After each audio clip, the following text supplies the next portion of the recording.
All right.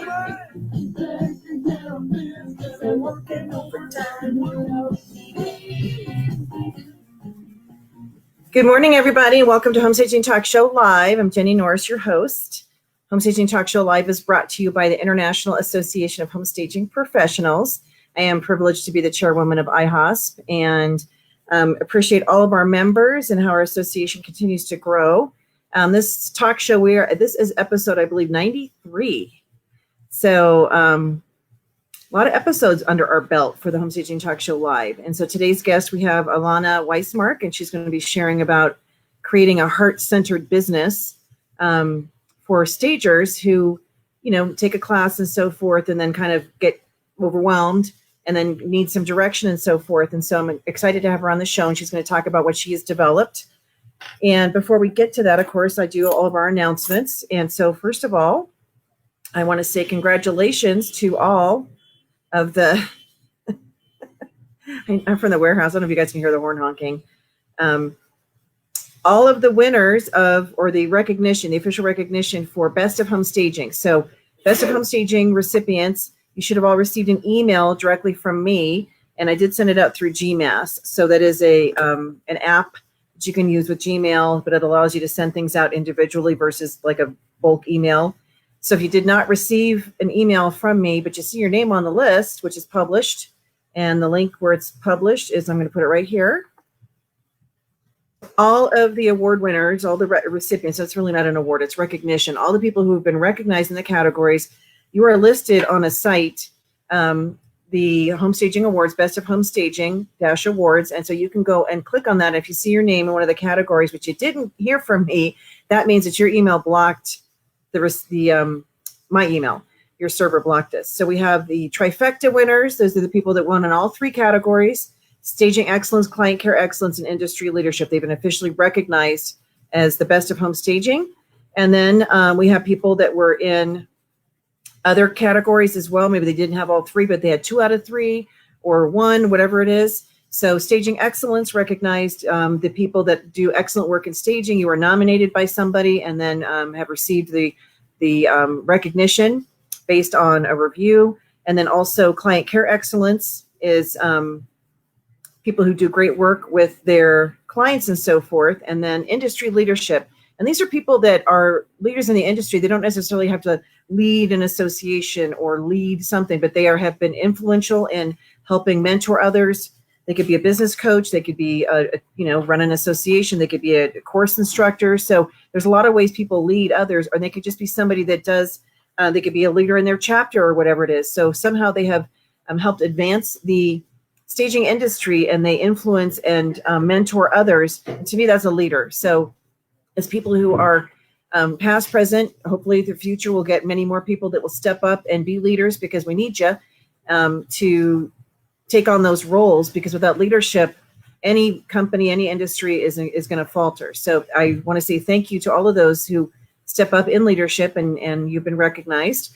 And of course, Client Care Excellence, Staging Excellence, also very, very important in business.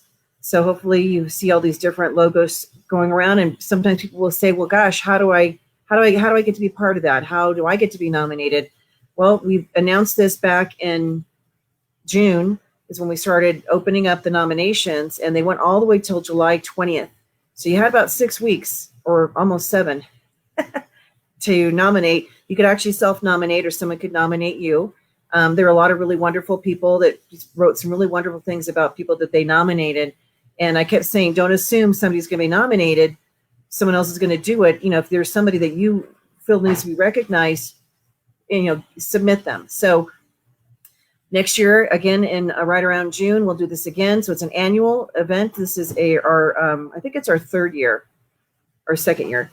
So doing the Best of Home Staging.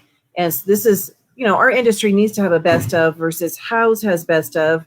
And that's, of course, based on client testimonials and so forth. But House is a design site by and large, and this is for home staging. Our industry, we need to have a best of home staging that recognizes our work and what we do for home staging, because home staging is not interior design.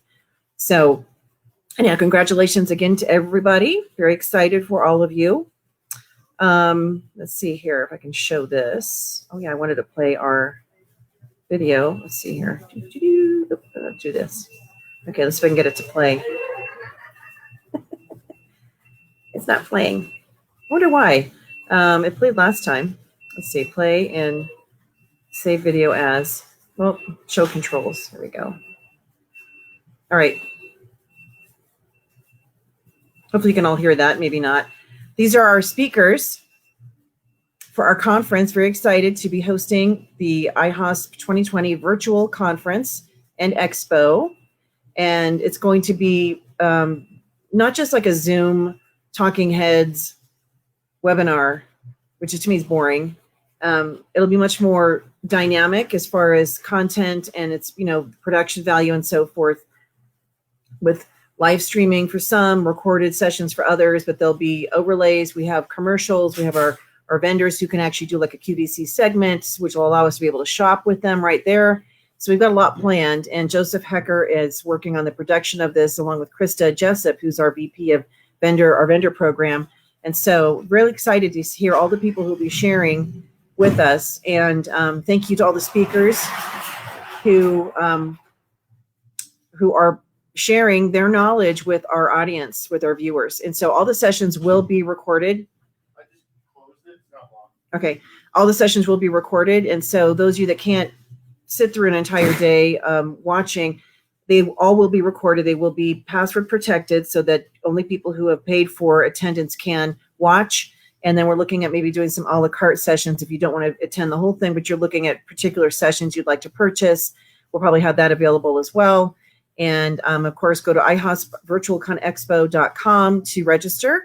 And the ticket prices are posted there. It's $275 for IAHSP members and $425 for non-IAHSP, which saves you $45 because it's normally $195 for membership. We're only charging $150 additional. And then you get a full year of membership in IAHSP, not just an elevated ticket price. You actually get value for it outside of the conference. And then everybody who registers, you have access to past conference sessions. The Scott Brothers segment in 2018, plus all of 2019, we'll be sharing all of those educational sessions with you so you can relive those again, or watch them for the first time. So good morning, everybody. Good morning. Hey, Carla. Hey, Lindsay. Hey, Catherine. All right. So I'm excited for our conference and with what we have planned for you, which will be really exciting. And the education is for everybody. It's not just for advanced or, people who've been in business a long time. We have breakout sessions for beginners, intermediate advanced, and advanced. So that'll be on Wednesday. So the conference is Tuesday, Wednesday, Thursday in September. So it is the official dates. The official dates are, I should know this, 29th, 30th, and October 1st. So the 29th is a Tuesday, and we'll have all general sessions that day. So we're going to have Joanne Leonard Waring, Sandra Reyes will be sharing on trends. We'll have technology and apps you need for your business. That'll be Betty Voss, Melissa Morrow, and her daughter Lily will do a joint session with her. We have mindset strategies. We have communication being discussed, and updates about IAHSP and so forth, and pricing on that day. And our keynote speaker, Chris Widener, will share on Tuesday afternoon. He'll be the end speaker, and he'll be sharing on mindset and leadership and being a leader of influence. And then on Wednesday, that'll be, we'll kick off with just some general overview. We'll have Johnny Fowler, who's a marketing genius with social media, particularly with Facebook, Instagram, and LinkedIn. He'll be having a 2-hour session, and you won't want to miss that because he's going to go very much in depth and give you practical things that you need to know in order to bypass some of the algorithms on Facebook and also understand to post effectively what you need to be doing. And then we're going to have our breakout sessions. And we've got wonderful speakers that are sharing, again, for all levels. And then we wrap up that day. The third day is our designation day, and it is the IAHSP Cultural Diversity Expert, IAHSP CDE. Ravi Huti Singh will be the keynote speaker, and then joining him will be Kevin Tain, Deepti Nayar, Deborah Plowden, and they'll be sharing from different perspectives of cultural backgrounds and how to relate to them and understand how to work with these different types of clients and so forth, because the world is very large, but it's also getting more, smaller in a way because of technology, that we can connect with people from all over and not have to physically be there. So understanding their nuances with how they communicate, and everything from, maybe it could be their faith or just their culture, different things like that. We need to learn that as stagers. And so I'm excited for that session. And then on that day, we will also be revealing our award winners. So that will be released here hopefully this week. These are the IAHSP Staging Awards. Now, these are the specific award categories like Best Vacant Luxury, Best Vacant Small Scale, Best Vacant Regular, Best Occupied, and Top Team, and Rising Star, Barb Schwartz Staging Excellence Award, and so forth, Top Chapter. So these are the actual awards that are given by category. And so look for those. You'll have a limited amount of time to submit to win the awards. And then we will be announcing all those award winners on Wednesday afternoon, as well as giving the big reveal about what we're doing for 2021 and be able to share that with you. So make sure to join us for Wednesday.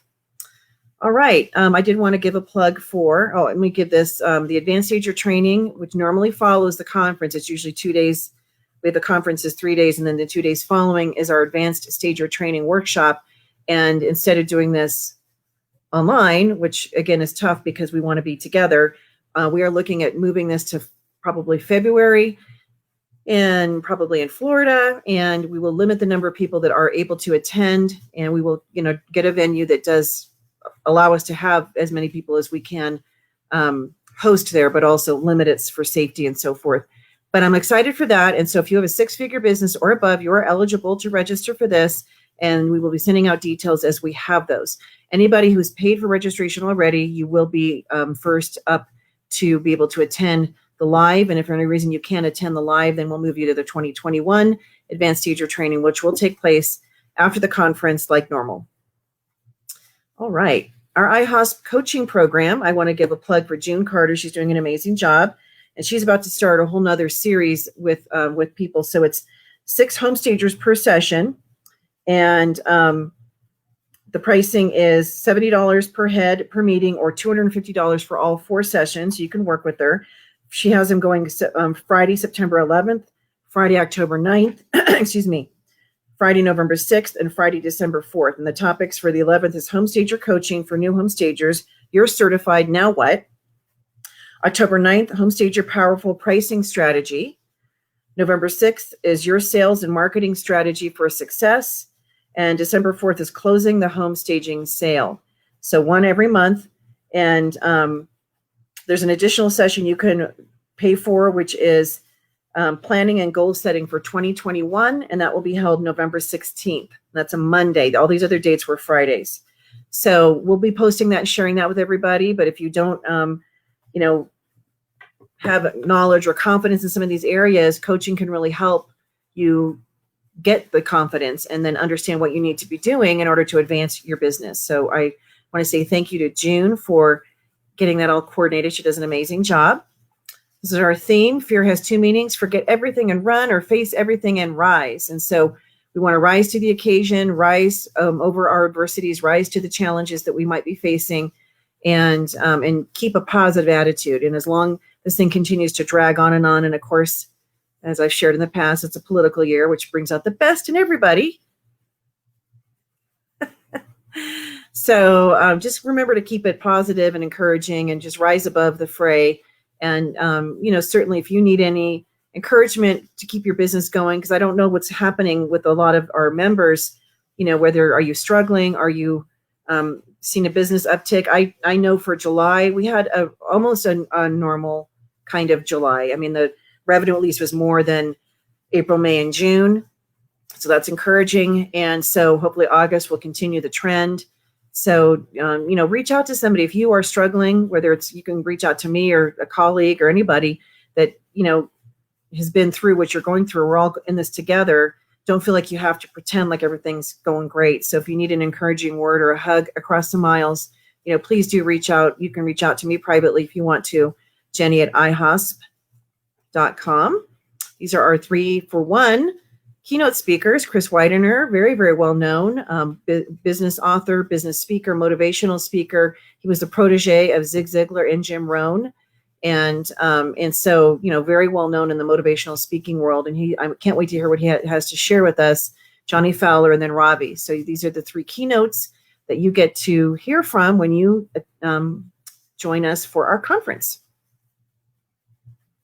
And I think that is everything. So I'm going to bring our guest on. Ilana Weismark will be sharing with us, and I'm excited to have her. Hello, good morning. Good morning. Thank you for joining us.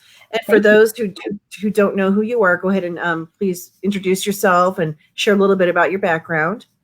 Sure. So my name is Ilana Weismark. Thanks so much for having me on today. Super exciting. My accent is very slight, as I believe it is, but people tell me I have a really strong French accent. I am from France and grew up there, studied over there, moved all over the world, and married an American, which caused me to come back here.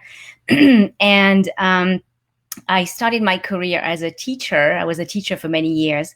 And my husband is a Keller Williams agent, actually. And he was helping investors flip houses. And one day I said to him, I want to leave education. What should I do? And he said, why don't you come and join me in business? And I was like, well, I don't want to work for you. I'd like to work with you. And that's when I came up with the idea out of nowhere to become a home stager. I had zero background, zero experience, zero knowledge on anything. And where do you live? I live in Atlanta, Georgia. Okay. Yeah. Lots of great staging community in Atlanta. And Amy Powers is our IAHSP regional director there. And she's been doing a great job just gathering everybody, not just IAHSP members, but all the different stagers to collaborate and talk about things. So that's great. And France, I didn't realize you were French. So do you know Hayden Yates? Have you met him? Nope. So Hayden was born in Paris. And he now lives in Austin, Texas, and he does a whole course on photography. So he's trained as a stager, and his significant other, I don't think they're married, but Melinda Pye, she's also an ASP stager. So they have a business together in Austin. And then he also does Simply Splendid photography, and he teaches composition and photography and so forth.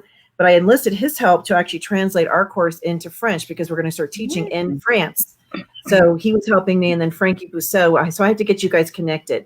Marina Munford speaks French. So she would be teaching along with probably Hayden, but there's opportunities over in Europe for people who do speak and are, fully fluent in a language to be able to teach others because, I speak English and I can get along with a little bit of Spanish, but certainly not fluent. And so I didn't realize that. That's excellent. Absolutely. You can send me to France anytime you want. Yeah, that'd be great. We had it all planned and then COVID happened. So we are working on it. And I think it'd be really, but there's the Maison des Objets. That's the market that's in France. I don't know if you know, it's in Paris. And we were supposed to go last fall to scout for vendors for the IAHSP Europe conference. Mm-hmm. So they have an event twice a year. So anyway, we'll talk about that offline, but I think that would be fun. Yeah. Yes, we will. Well, and hey, Catherine and Michelle, Virginia, good morning, everybody. Hey, Vanetta. So Catherine says virtual events are surprisingly easy to sit through, especially in your pajamas with wine. But then how much are you retaining? That's what I want to know. How much are you actually? That's such a Catherine thing to say. You still want to have it recorded because they'll be like, what did they say? Because I get like that when I'm like super tired. I'm like watching something. I'm like, I don't even know what I even was watching for the last 10 minutes because nothing was like absorbing. So, but I love it. Yeah, for sure. So you took the ASP course. I know that. And, you graduated. So who was your trainer? Was it Betty? Betty. Yeah, Betty. I was, it was spur of the moment that I wanted to get trained. And I missed the Atlanta training by 2 weeks. Like the day I decided to take the training, 2 weeks before had been the Atlanta training. And so I went to the Nashville training because my in-laws live there. And so I went for the 3-day training to Nashville. Super exciting. Betty was great. And I was armed with all of that information and all of these folders full of notes. And I just knew exactly what to do to get started. Right. And then like me, when I took my class, this was 2002, it was just a 2-day class. And so all the content that we have on the 3rd day, which we've grown to teach stagers how to run a business, I learned, how to set up a business, some of the, how to do a consultation and proposals and so forth, 4 hours from 6 to 10 p.m. on the first night. And I just remember being so tired. Practically had my face in my plate because they gave us dinner. And all I remember thinking was, I got this manual And so at least I have a framework to follow. And I went back to Sacramento, and there were no other stagers. Nobody was staging at all. Realtors didn't even know what it was. I went back to Sacramento. I'm like, now what do I do? And so my background is marketing. So I understood I got to get out there and I have to spread the word and start marketing. And what you discovered with other newer stagers is a class is great. And it's true. Certainly all I had was my manual. I kept going back saying, what haven't I done? What haven't I done to grow my business? And I would accomplish that. But a lot of people, it's just the volume of information is like drinking out of a fire hose. And then fear sets in. Mm-hmm. And I had built other businesses, so I had the confidence, like I knew how to market, I knew what to do. But fear sets in for a lot of people, and then they get overwhelmed, and maybe they think they have to get all their ducks in a row. Like I have to do all these things before I can even go talk to somebody. And then what happens is their confidence fades, and they may never truly launch, or they don't really understand why am I doing this? Why am I in business? And so you then have taken that situation and developed something that I think is really wonderful. So go ahead and share what you have been working on. Yeah. So yeah, exactly what you said. I left the training, and I was a teacher, so I was left sort of with some skill sets and a brain to start a business. But we all creatives, right? In the staging world, we all have really creative hats on, and we're super good at that. We're not so good at budgeting. We're not so good at keeping track of numbers, of keeping track of various things. All we want to do is go stage. And some of us enjoy working with clients, some of us don't. And yes, fear sets in, and we just never sure of how to go. And some people have the courage because of their background to go and just run with it. And other people get frozen in place.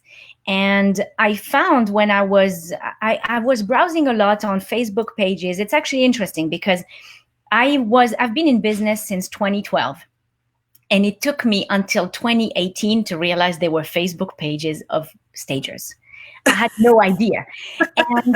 And it was a blessing and a curse when I joined those groups, because suddenly you see what everyone else is doing. You see how good they are. You see the comments they make. You start comparing yourself, and your head is going to explode. And up until then, I was la-di-da-di-da doing my own thing and just playing along and, finding myself within this profession.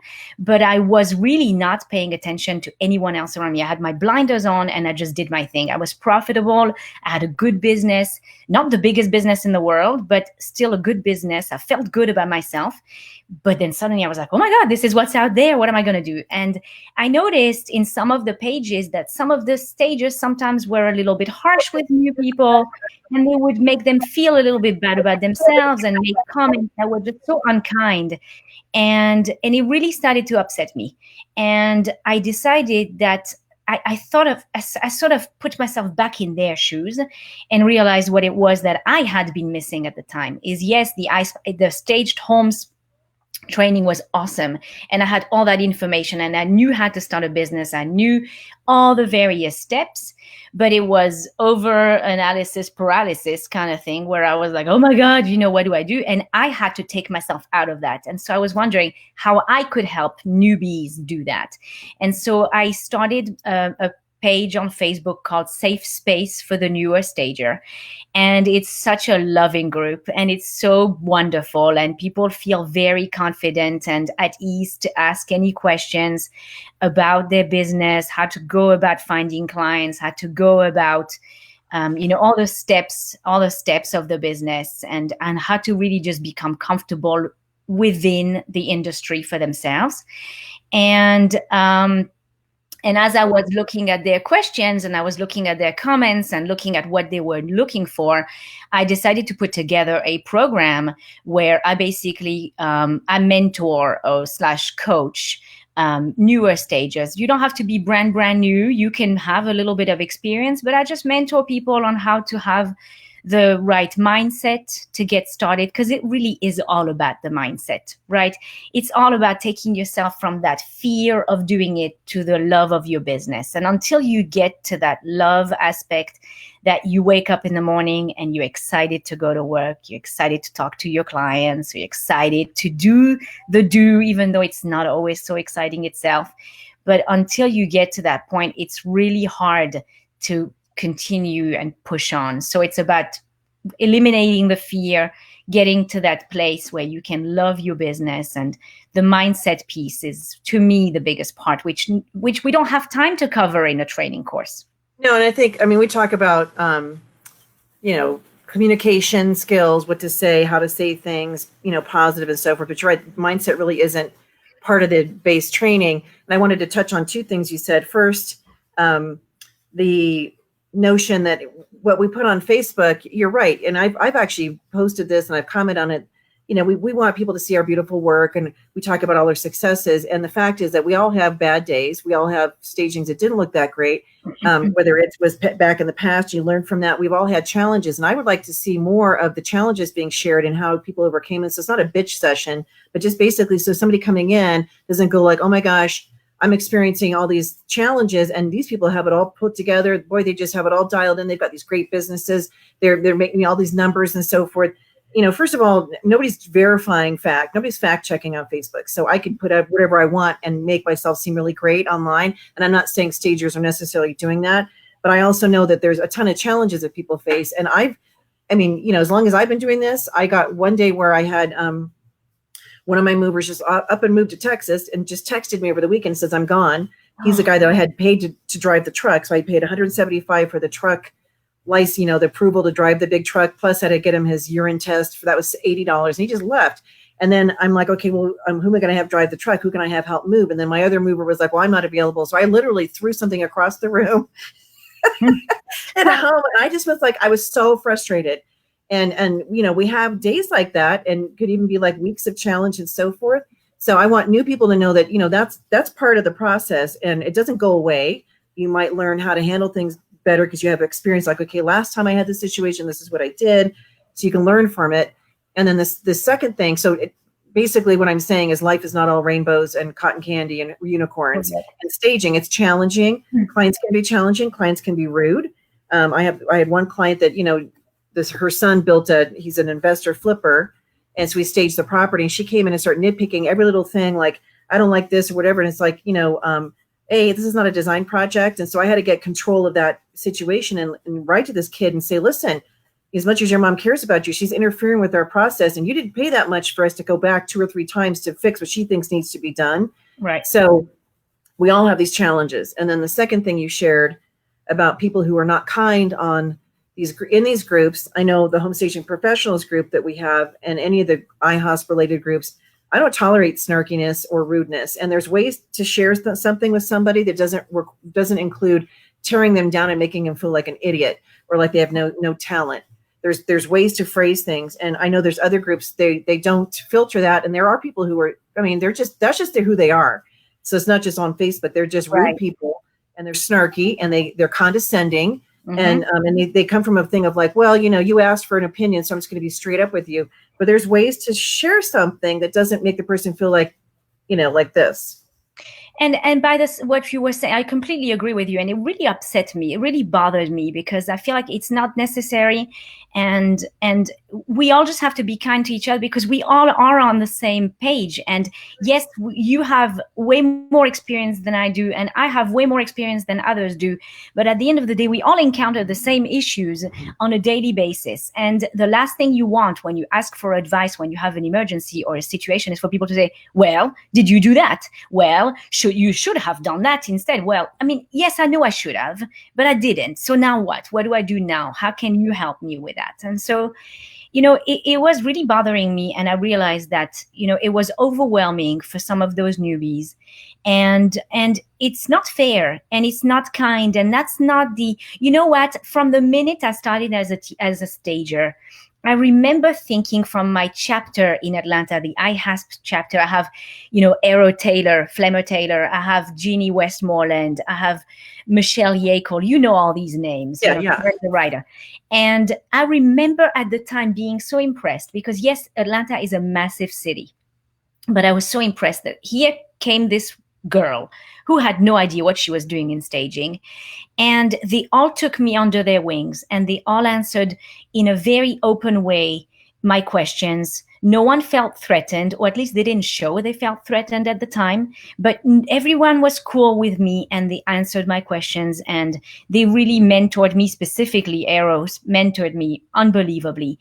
And I know, and I couldn't understand how there was such a difference between this group of local people who I'm their competition. They have everything to lose by helping me too much. When you think about it, from a scarcity mentality point of view, they have more to lose than someone over in San Francisco. But somehow they were just so much kinder to me, and they would accept and answer my questions in such a kinder way. And when I got online, and I was like, oh my God, this is really the behavior of people. That's not okay. And so that's why I decided to create this platform. Yeah, and people hide behind the computer screen. And I think part of the reason why you experience that with IAHSP members is we teach more means more.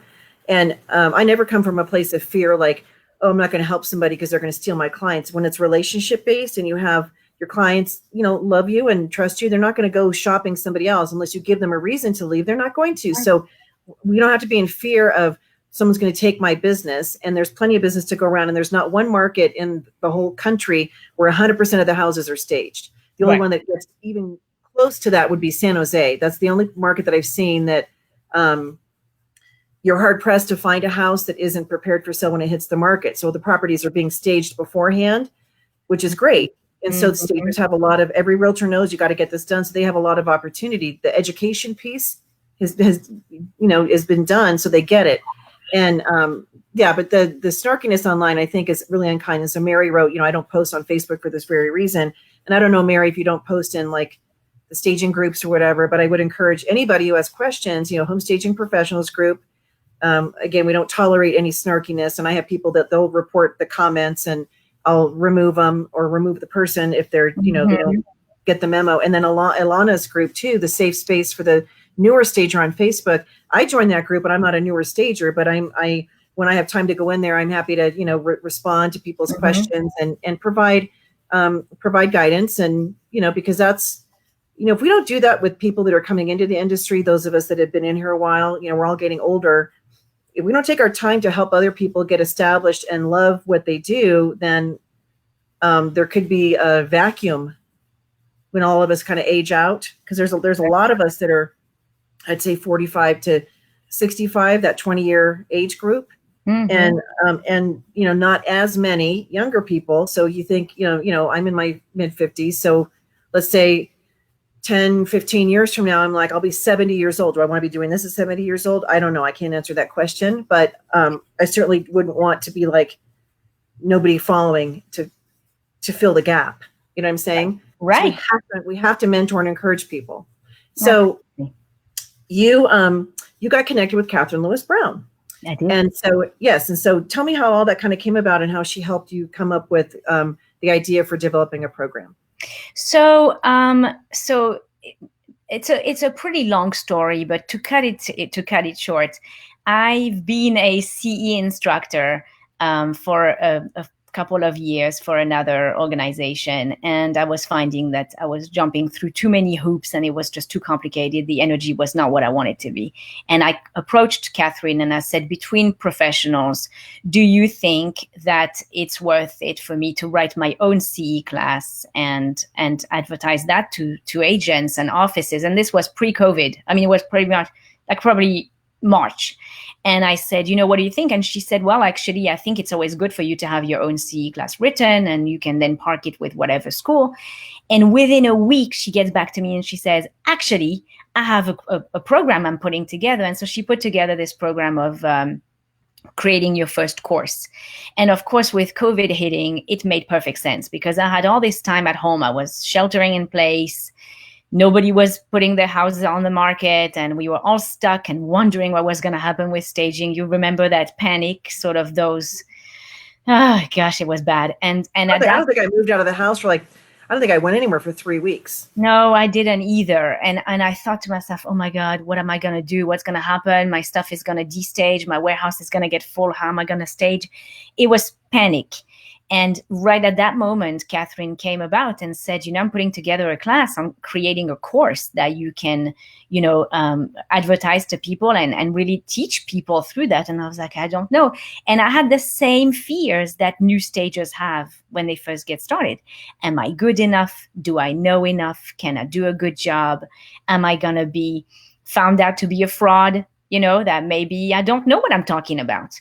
And with her support and her, her help, and obviously her amazing course. I mean, she did like a 11 or 12-week course on really every Wednesday morning. We met for 3 hours and we talked about how to market, how to talk about it. And it really helped me write my content and helped me really with the new stagers in mind. Like, it was all for them. How you always think about who's your main audience and who is your most important client. Those are my people, right? And I needed to figure out, what do they need to get started? What do they need to overcome that fear? What is it that's going to push them to be like, what? I might completely screw up, but I'm going to continue doing that. And I'm going to dust myself up and keep going, because that's what we all did. All the people that are still in business, you could do a survey. We've all screwed up. We've all had clients that have called us and yelled at us for a terrible job we did a few years ago. I mean, I'm hoping I'm not the only one. I know. I had one guy scream at me on the phone. We had staged his house. It was an investor flip, and the team had nicked. He did kind of a cheap. He didn't sand and paint, but anyway, when they brought the furniture in, the guys nicked some of the walls, and then the team that was on site, they didn't wipe the furniture down, so it was dirty. And I was teaching the 3-day course. I was teaching the webinar, so I couldn't be on site.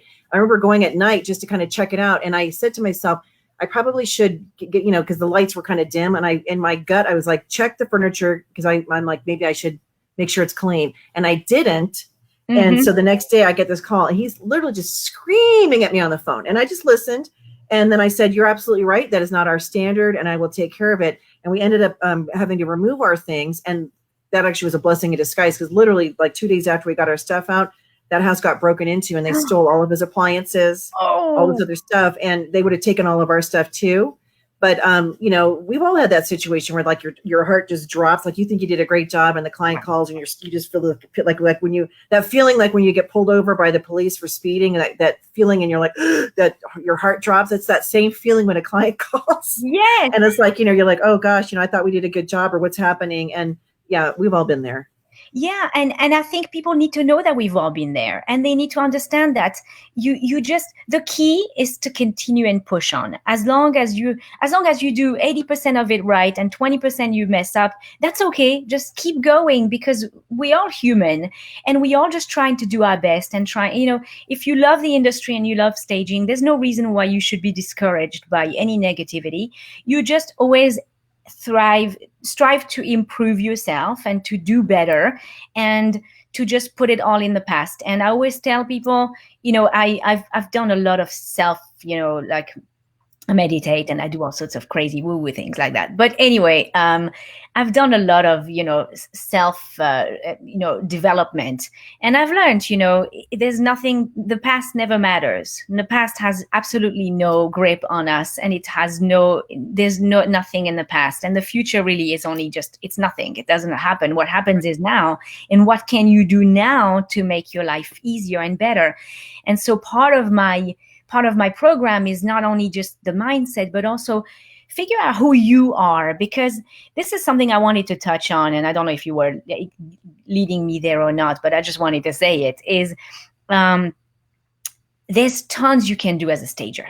And there's a lot of people that do a lot. You have people that do short-term rental places, Airbnbs. You have people that do redesign. You have people that do consultations, occupied consultations. You have people that do commercial offices. I mean, the number of things you could do as a stager is enormous, but it doesn't mean that you have to do it all as a stager.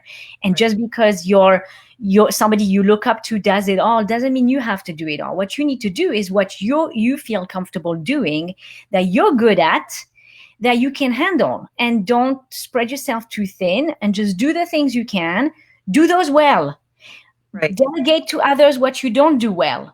I'm terrible with numbers. So I have people working on my numbers and on my books, because I will screw it all up in 2 seconds. I am not a numbers person, and I'm not pretending to be. And so but you have to be okay with admitting all that and just work on what you're really good at. If you're really good at managing other people, then do that and put other people in place. If you're better at the actual design, then do that and put other people to manage the whole operation. I mean, whatever it might be, but just don't try to do it all. Just because you can doesn't mean you should. Absolutely. And I think what I love about your thing, the heart center, let's talk about that, because it goes to like your why. Why are you in the industry? What do you love about it? Because it's not just enough to say, well, I love being creative and I love, the idea of staging. I think a lot of people get in because they love the idea of being a stager. And they certainly any person who's been in business any length of time, we've all heard, what you do looks like so much fun. Oh my gosh, I'd love to have your job. And they don't see all the work that goes in behind. Yeah. So really identifying, what do you have a heart for? I mean, my heart is for helping people.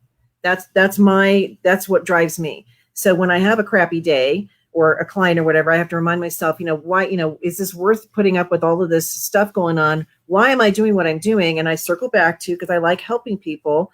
And whether that's, a realtor helping their success, the seller get what they want, the buyer to buy a house, to even people within the industry, helping guide them and so forth.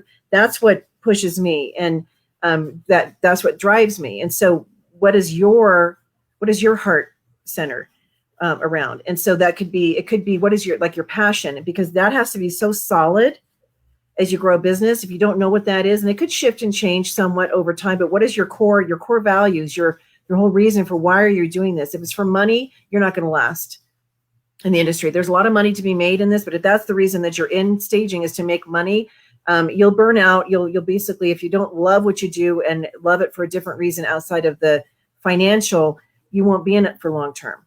And because that's not money gives us options. Money allows us to do things, and that take the money aside. What do you do with the money? Support your family. When I got started, it was, there was no going back to what I did before. I didn't want to go back to corporate. And so I'm like, I got to make this work. And so there's that part of me that is driven to make that work. But the reason I stayed is because I love my colleagues. I love the industry. I love the transformation. We don't often get to hear our clients when they come into the house. We did an occupied, well, I guess the people are sort of moved out, an older couple. They've been trying for 2 years to sell their house. And it's a former model, but it's kind of dated. And their furniture wasn't on trend. And so we brought stuff in, and they were so cute when they came in. I mean, they were like screaming. They were like, the woman was like, oh my God. She went in the bathroom. Then she was like, honey, this is not your man cave anymore, down in the basement. And just, oh my God, this looks like a model home. And it was just so rewarding because now he goes, this is going to do it. I just know it's going to do it. Thank you. And so I wrote to the realtor. I said, well, we've done our part. Now it's up to you. Because we help make the property more marketable. But that's what's so rewarding. And I can, we had a little videotape of it. If I feel down at all, I can just play that little tape of them walking downstairs to the basement and remind myself, that's right. Why do we do what we do? We're helping people. Selling and buying is stressful. We're in the process of buying, and my husband's like, how come you haven't gone over to the house and, made plans and stuff? And I'm like, because it needs to close. We're not moving on the day it closes. It's supposed to close August 14th. So everybody say some good, prayers and mojo for us. The way the lenders have been acting, I mean, we're very qualified to purchase, but I'm like, I don't want, we have been burned in the past. Like in 2016, we were going to purchase, and I was told, this is after we bought the company, IAHSP and Stage Homes, I took over, and I was told I was no longer an employee of the company. So therefore they gave me zero income. And that killed our ability to be able to purchase at that time. That was 4 years ago. So the housing prices had only gone up that much more, and we had to get established. So I don't have a lot of, I have a lot of lenders I like, but the underwriters and so forth that make it really difficult for self-employed people to get loans, I don't have a lot of kindness to say about them. I know that's their job, but I'm sort of like, I just got to get to the point where we can move in. And I don't know why I was telling that story. I kind of lost my train of thought, so I apologize. Well, because you need to know. Yeah, I think you were saying that you need to know what you're in for. Oh yeah, exactly. What to expect, and so with the business, to be in it long term, and some people might get in and they try it out, and this is where some of the younger people getting in. I feel like it's you can branch off and do so many different things. I mean, I look at like Blair Hamady. So I don't know if you know Yes, Blair. yes. Yeah. Mhm. He started off staging, but then he had branched into design, and then he did the retail stores, and he speaks and so forth. So I feel like there's a lot of opportunities for somebody to get in, and you can look at some of these young people like Liv Conlon, who's out of Scotland.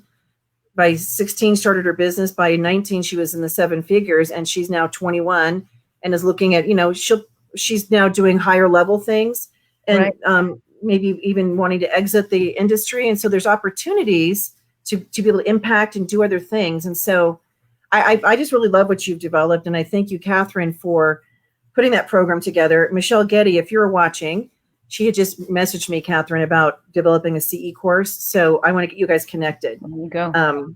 I think maybe, I don't know if you're running your thing again, Catherine, but we need to have that on there for people to develop classes or courses. And I love that you're serving, Ilana, you're serving other stagers, because a lot of people, they don't come from that heart of wanting to give back. No. And I think people get excited and they just think that when they first get started, they want to be everything to everyone. And just like we want agents to stay in their lane, we have to stay in our lane, and we need to know what our lane is. And, those are the things that I like to teach in my course is to explain to people that you don't have to work with everybody either. There's people that you may not like or you may not jive well, and you don't have to be rude or disrespectful or anything, but you just need to bow out of those relationships, because they're just going to take away your ability to sleep at night. And if Or that's be the case, yourself. or be yourself. And so that's something that a newbie doesn't know, because they want all the business that they can get. Right. And they will bend over backwards. They will lower their prices. They will do everything it takes to get that job, because they're so desperate. But what they don't realize is they first need to know who they are. Who do they work best with? What tasks are they best at? And then the clients will come themselves. You make those relationships, you make friends, you just stay kind. Kindness and love, to me, are the key to every bit of success for everyone. That's my take. I'm a lover. What can I tell you? But and that comes across. You can tell that you are very sincere. You have a big heart, and really care for other people. And you're right. Not everybody's going to like everybody. And that's the marketing book. There's actually an article in there that I wrote that, don't try to appeal to the masses like you're a blob of oatmeal. You have your own story. And also, let's talk about this part of it too. A lot of people get in this and they think like whatever they did in their life before doesn't pertain or apply to staging. And that's not true, because the fact that you were a teacher, that you're teaching, you're educating, constantly educating clients and realtors, you are using that skill. I was in marketing. I use that skill. Yeah. So there's a lot of people who you were in your life before staging doesn't just end. Use that as a unique differentiating factor to somehow craft your marketing message and who you are. And I remember I did this a couple of years ago. I put out on Facebook, I'm looking for, I have a limited number of spots. I'm looking for 20 realtors who have these, who want the same thing as I do, and listed the things. I said, I only have room for 20. And then I'm like, okay, I only have room for 15. Who's my next 15? Who's the next one? And I put this whole thing out. And it was interesting when you put this limit on, I clearly defined who I was looking for and put a limit of numbers. It was interesting how people responded because they wanted to be part of something that also clearly defined who they were. And I think that one of the biggest mistakes a stager can make is thinking that everybody's going to like them, because I don't like everybody I work with. Yeah. And I know that everybody likes my personality or temperament. And one thing stagers have to get over is to be okay with that rejection. It's not like you're a bad person. It's just that you don't click, because you have to think like it's almost like a marriage. Yeah. You're hopefully going to have this person, the realtor, investor, whoever, in your life for many years. And right. So you have to have your values should align. Your purpose, what you're doing for your business, should be in alignment. And when they put you as part of their team, why are they adding you to their team? What is their mission and their purpose, and how do they see what you provide as a stager? How does that impact their business? And so these are all the conversations that stagers need to be asking, and then realize, like, if there was somebody that was, for me, I have a high moral code. So if somebody's doing something that's shady, with their business, or just, cutting corners, whatever, I'm like, I don't want to be associated with that person. Correct. And by the same token, there's also your boundaries. Like, you need to know what you're willing to do and what you're not willing to do. And you have to be okay with letting people go. because that's the only way you can survive, is to let people go. I look now, my 8 years in the business, there's so many people I see now work with other stagers, and I wish them only the best. They found each other. They used to work with me and now they work with them. I'm happy for them. You know what? They found each other and it's great. It's a beautiful relationship they have, which it wasn't for me. And I moved on. And, we always, I've heard it so many times, you don't need that many agents to be a successful stager. And I also made a decision pretty early on that I wanted to be successful, but I didn't need to have the biggest business with the biggest amount of headaches either. And so it all depends on your goal. But until, as a new stager or even as a savvy or seasoned stager, until you know what your goals are, so define who you want to work with, define in what realm you want to work with mostly, what do you want to focus on for the most part? Is it vacant staging? Is it occupied? I had someone called me not long ago, about 2-3 weeks ago, and she was newly certified agent. She's an agent from this area, and she was becoming a stager, and she was so excited about starting a staging business and gung-ho about doing vacants. And she said, can I shadow in your company? And I said, yes, of course you can. Let's chat. Let's see what happens. I was going on vacation. I was actually coming to Colorado. So I knew I was going to be away from the business for a little bit. So I needed some extra pairs of hands. So I said, perfect. That's great. Within a couple of days, she emailed me and she said, I'm happy to continue helping because that's the commitment I made to you. But I am 50 years old. I have zero intention of starting a business with inventory, of using my body for my business. I thought it was glamorous when I looked on HGTV and I was convinced it was easy. She said, this is nowhere near easy and I am not doing it. And I thought, wow, look at that. And it was good of her to realize her limitations. She accepted the fact that no, she's not going to be a vacant stager like she dreamed of doing that. Now she's going to do, but that's key. It's key to finding who you are, committing to buying inventory and finding storage and insurance and workman's comp and all of that stuff. When you know that you're not completely committed to the business of staging vacants, you better know that beforehand before you start committing. So right. And people have that, we moved into a warehouse in November. And it's my first official warehouse because I had space in California, but there wasn't like a warehouse space. We had big storage units. I had 7 of them. Mm-hmm. So here I was boundary. I'm I'm not getting a warehouse. So, we moved here in 2009, didn't have a warehouse, worked third party, set up a company that would service my vacants with all the furniture connected into my wholesalers, got my investor to finance everything. Cause I'm I don't want the warehouse.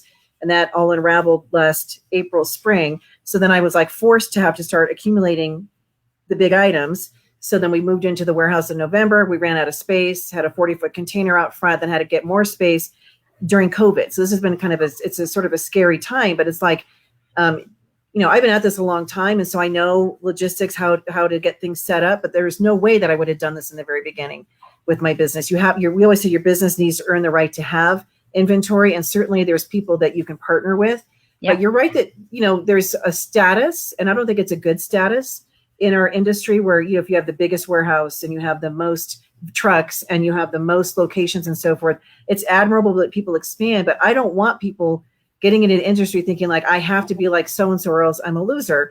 And right. I don't have the biggest business in staging industry. I don't want the biggest business. I run 3 companies. And even if I didn't run IAHSP Staged Homes, I still wouldn't want to have this massive operation because the income that we earn, that's great. And I remember Kevin Tain saying this too, that he says sometimes feels like there's a thermometer and the little red mark goes up as it gets hotter and hotter. And he feels like he's in a race, he's here. The next person says he's got to get to that next level because that next person's there. Oh, got to go even higher. And at some point you have to say, you know what? I don't care I'm not doing this to impress other people. And who are you impressing? Your fellow stagers. And that's, to me, that's stupid.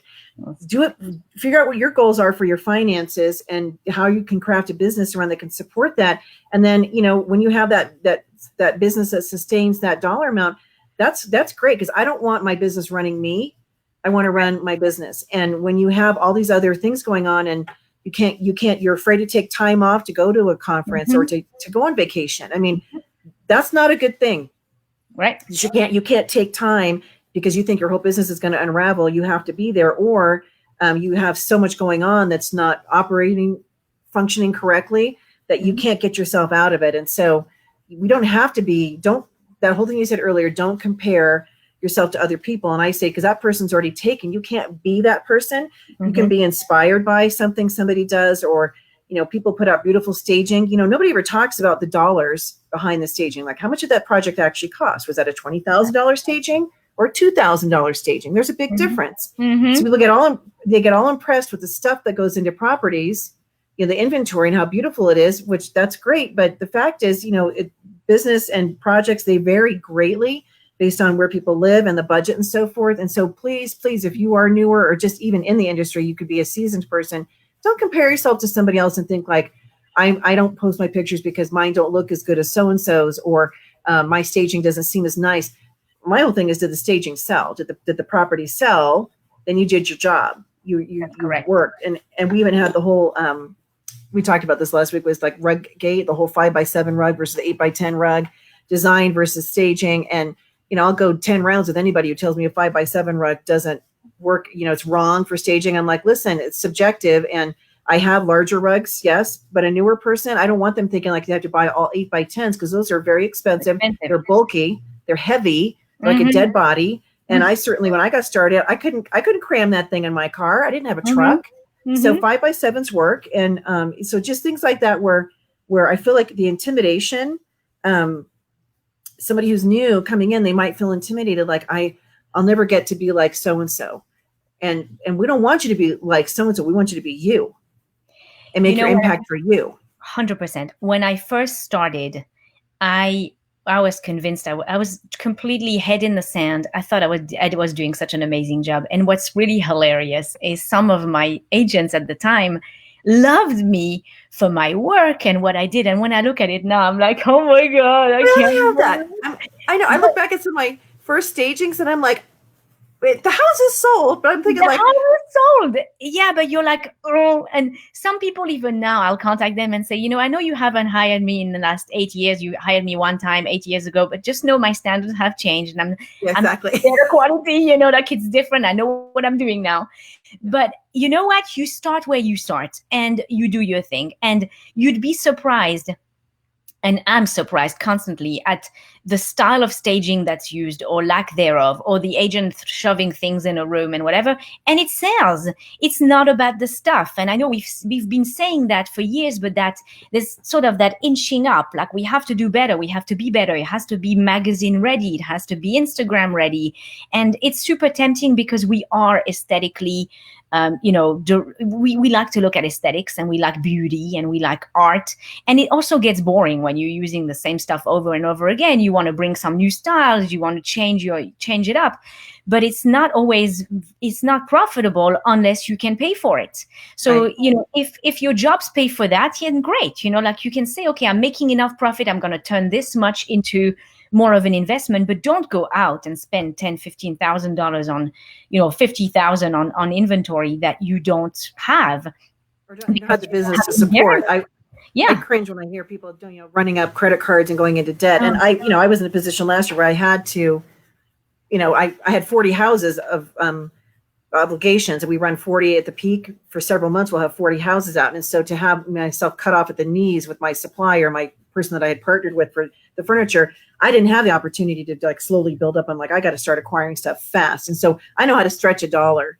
And so then I tell the team here, if they break something, whatever, I'm like, listen, that piece is supposed to last me at least a year in rotation. And then we can take a look to see if we can phase things out. And there's certainly things that we have that are better quality than others, but you want to stretch your dollars. And there's plenty of stagers that they don't do any vacant houses. They survive or thrive on consultations. They could do color consultations. You can make a 6-figure income by yourself doing consultations, 16 a month, and then follow up with 32 consultations of some sort, 2 hours consultation. So it's like 16 to 20 hours a week, and you make $100,000. And I still think, like, as much as I love vacants, when I have the opportunity to do a consultation, I'm like, I can't believe I get paid to tell people, like, keep your toilet closed and I know. Move that pile from over there. You don't want to have that for the picture, and hide the dog food bowls. I mean, some of the stuff. And you don't have any of the headaches and the pressure and the fear. Right. because here's what I want to say to everyone, like even newbies that are on, is we all have that moment when you're staging a house and you're like, I don't know about this table. Did I use the right one? Oh crap, the glass top is too big. Now it's going to be, the glass top is too small. And we just see things in such a critical way that most people don't even notice, unless again, you're working with an agent who's not kind and difficult to work with, in which case pull yourself out of that one fast. Fire But them. what's that? I said, fire them. Yeah, that's right. You're Fire gone. the client. But we all have those fears, and I believe we all do, and we all end up, and some of us are more savvy and more veteran stagers, and we can have better solutions. And other people, if it takes them 3 days to stage a house because they just started, then that's what it is. And you find your systems, you find your way to do it, and you eventually become better and better. But I wanted to comment on one more thing, Jenny. When you said about having big operations, I noticed and I was reminded of why I don't want a big operation when COVID hit, because I don't have any employees and I don't have any, ongoing expenses other than my warehouse and my insurance and all of my own business expenses. But I didn't have anyone looking to me saying, oh, Ilana, what's going to happen to me? What's going to happen to me? Are you going to be able to continue paying me? Are we going to be able to continue working? Am I going to lose my job? Are we going to be furloughed? Like, I didn't have any of those conversations, and I was very happy about that. So yes, I have a smaller operation. It's functional and it works great. I have good people in place, and I always have extra pairs of hands, available. But I don't plan on having a massive operation. Now, I'm not criticizing people that do. If that's what they strive to do and that's what they're good at, by all means, go for it. Not my thing. Not mine either. I've always had independent contractors, because I remember the very first person that joined me as a team member in California. She was a friend, and so she saw what I was doing, and I'd have her come out and kind of be an assistant with me on a staging. So then she was like, well, I want to do what you do. I'm like, go take the class. So she did, and she came back and she joined the team. And then the market, was kind of squirreling. I remember her coming to me one day and saying, I'm not making enough money. You need to get more staging projects because I need more money. And I remember looking, thinking like, listen, she's an independent contractor. She has the capability of getting her own staging business. I don't restrict my team members. If they want to go do a consultation or something on their own, that's fine. And I remember saying to her, I said, I take care of my family first. I said, that might sound selfish, but when the money comes in, I'm doing this for my family, and I don't want the responsibility of all these other people with their hands out like, I need money, you have to feed me. Because what happens, because I do have employees on the staged homes and IAHSP side. And so when it comes time to payroll, if things are low, guess who goes without a paycheck? Me. You. And because I got to make sure the employees are taken care of, because I'm committed to them. That's right. So the stress that brings on, I've chosen for my staging business not to have the employees. And I know there's people that are like, well, you can't have independent contractors in certain states, and you have to be very careful how you position things.